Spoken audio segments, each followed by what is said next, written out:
Mission 1 accomplished. Mission 2 accomplished.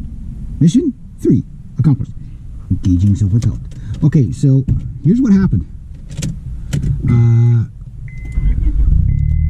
I was in there for 20 seconds. 20, maybe 27 seconds. You know, I went in, so I got to get a form. They gave me the card to get the form so I can go get my photo to fill out to bring the application back for my renewal my health card. You renew the health card every. Nobody's coming again. You want more? You know, who cares about dents less here? We're in Quebec. Remember, we just had this discussion. Whoever cares about the dents less goes first. Yeah. I mean, I don't want to scratch this prestigious vehicle. You know what I mean? So I might let somebody else go before me, but I might not either. Like if it's gray on gray vehicle contact, does it really matter? You know, it's just when they got like a really bright paint and it leaves it on your bumper. You know what I mean? Like, stop flopping! Stop flopping! I tied you down. Stop flopping. So yeah, so I got to do that. Last time there, they were closed for lunch, so I wasn't able to do it. I thought I better do it. Been meaning to do it now for about 3 months or 4 months. I just keep forgetting.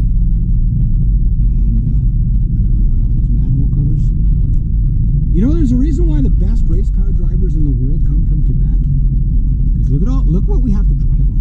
Like, other people drive on the roads. We drive on, in Quebec, we drive on what's left.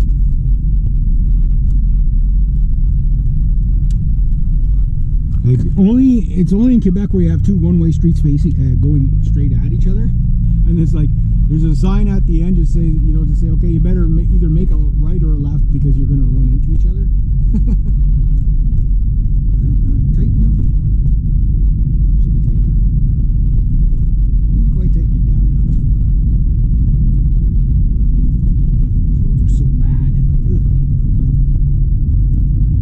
Toasty in here. So yeah, renew my health card next month. I'm gonna come back up. The next month, guys, I've made about $300 in PopCads between last year and this year, and probably 150 of it so far this year. Like, I average, well, it's hard to say what I average but I probably have about $30 per month of PopCads that I collect. You know, if anybody comes to visit my dad and they have beer, they leave all the beer cans, right? So I get all the beer cans. I mean, yeah, I pay for my PopCads, or pop bottles, but the rest is all free, you know what I mean? So, a man could make a living if he could find an ample supply of pop cans, you know what I mean? They're all 10 cents a piece, so that was 288 pop cans today. Nice! And none coming back with. Now, mind you, I still probably got about 30 pop cans in this car, which I'll clean it out on the weekend when I do my brakes. It's just the past couple of, check out the Z28. Don't know if you guys saw it, but don't worry about me crashing into oncoming traffic. They'll move out of the way. They know I'm not paying attention. Well, unless they're looking at the Z28 too. Then we're going to do a head-on. It's like, were you looking at the Z28? Or you were looking at the Z28? I think we were both looking at the Z28. So now, hopefully the lawn tractor's fixed and I can go cut the grass at, oh, check out this big truck. Ooh, that's a nice looking ram. Nice looking ram. So that garage there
actually, when you think about it, considering we're in 2024 and they're only 10 cents a piece. You know what I mean? Now, mind you, you do pay for the deposit, right? And you get your money back, but you pay a little more for the recycling fee, I guess, as well. I think. And it's the way they should do it anyway. But yeah, so I make about $300. So far, I made about $150 this year. That's like $30 a month average on pop cans. You know what I mean? That's not bad. Not bad. It's like the gas. It's 35 kilometers there. So we look at 70 kilometers there and back. So you know, you're burning probably about $5 to $6 of gas in something like this. In a truck, you'd be burning about 20. Well, maybe not 20, but probably about 10 or so. So it's nice to cancel it out, right? And I basically put that back into my gas money. So what that now does is sets me up for June. It sets me up really well for June, actually.